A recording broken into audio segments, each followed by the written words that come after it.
On June 16, 2010, a protest rally assembled in front of the annual general meeting of Taseko Mine Ltd. It was held in busy, noisy downtown Vancouver.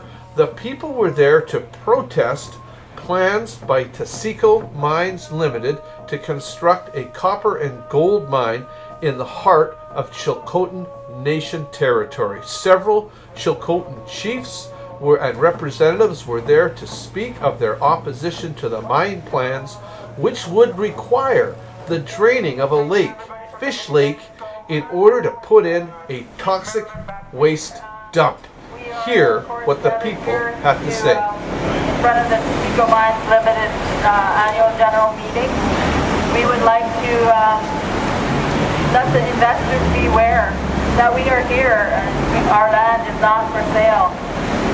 We do not intend to sell our land or our fish. We do not intend to sell our future generations. Hi, this is Ivor Dunaway Myers, Chilcotin Chief. We live about 60 miles west of Williams Lake, and Chilcotin is about 100 miles west of Williams Lake. And it's about time that the Chilcotin Nation take action in regards to what is about to happen in our country. Chilcotin Fish Lake is a very sacred site.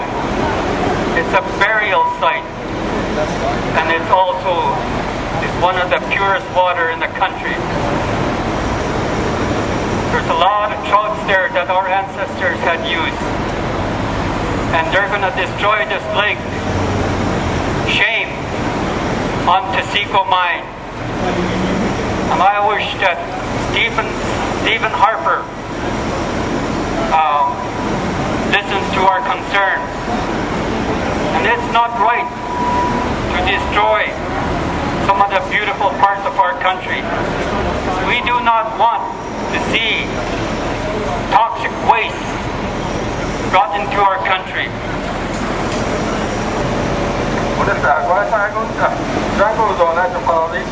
West Coast net. Hi, how is everyone? I'm glad that everyone turned out to support. And I would like the West Coast to thank the West Coast that we are on their territory to make this our voice heard. It's the year 2010 here. I mean, you look at the media, every day we see things on the environment, how good Canada is, how good we are in North America. We practice the environmental issues positively, but yet this is the message we give out. In our own backyard, not very far from here, we have destruction of the lake, which is pristine, clear. We have many species that are in the water, and yet also, if you look around, we have shortage of water everywhere. What is more important, gold or water? And this is worldwide. It doesn't take a genius to figure that out. I was also the translator for the Chilcotin a few weeks back when during a panel, and they asked the elders, prove it to us. Why are you here? Why are you against the gold mine? And the elders are sitting around, just more or less disgusted.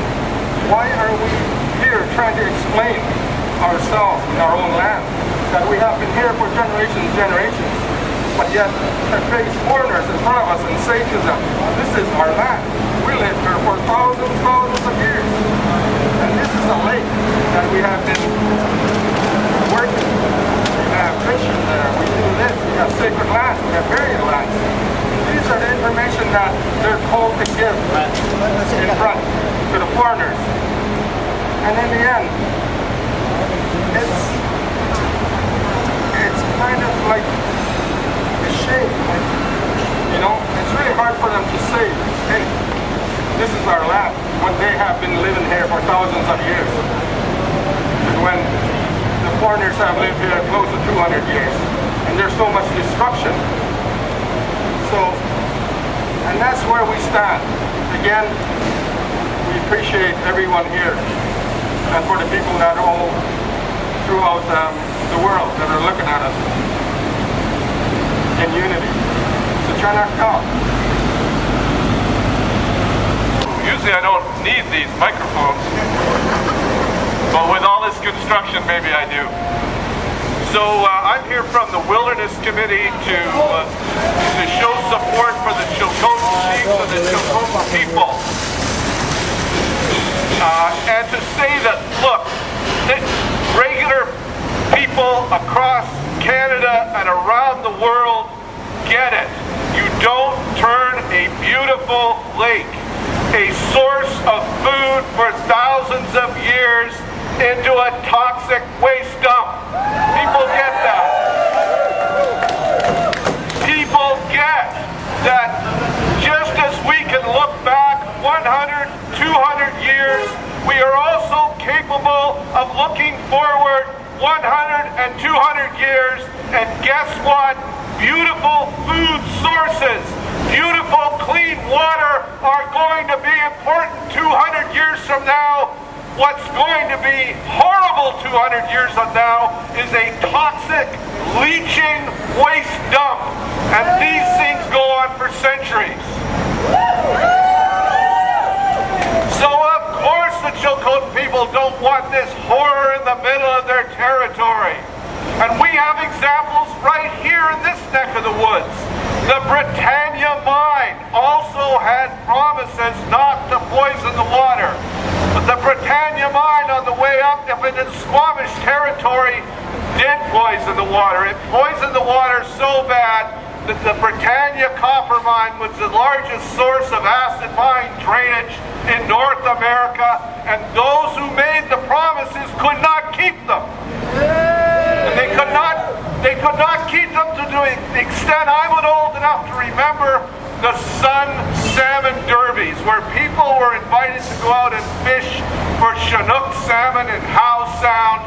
And the Sun Salmon Derbies do not happen anymore because those fish are gone. The promise was broken, the fish died, and we're not stupid. We don't believe the promises anymore. And that's why I'm here to support the Chilcotin Chiefs and the Chilcotin people. On Vancouver Island, the Solom River. Promises were made on the Solom River, a beautiful salmon river, and there a copper mine operated for 2 years. 2 years that mine operated, and it poisoned that river. It poisoned it terribly, and it killed the fish runs, and it poisoned the water, and those promises weren't kept either, and that problem wasn't fixed for many, many years, and probably still is not fixed.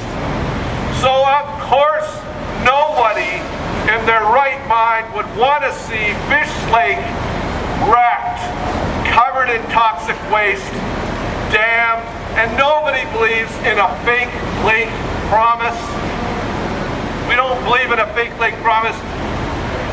One thing we shouldn't believe in either is for our provincial governments to totally stand up for the people. The people are going to have to stand up for ourselves. This provincial government has done a terrible job by granting the mine permit before the federal environmental assessment is through. That shows they're not fair traders, they're not fair dealers, and our federal government are not fair dealers either. They're busy trying to weaken the environmental assessment process. So it's all of us, the people united together, that are going to stop this terrible thing and make sure that 200 years from now, the people, the Chilcotin people, can eat the fish from that lake, can drink the water, and to carry on for centuries and centuries and centuries. Thank you. Thank you so much, and we'll be until the next demonstration.